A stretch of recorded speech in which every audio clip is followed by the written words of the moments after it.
and you have a big family, and these are people who would have big families with or without these benefits. So then the question is, all right, what do you say to people who can only afford one kid? I don't think they can only afford one kid. There are a lot of people, they're selfish and they don't want to have more kids. And they're saying they can only afford one kid. And also they think that affording one kid also means you have to have a dog and a cat. Those cost a lot of money. You have to bring the kids to Disney World and this and that.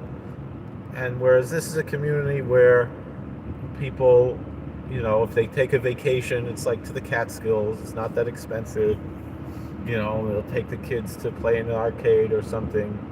And they're not, or they'll go, if they go to an amusement park, they'll go to like Hershey Park or something when it might not be as expensive or whatever.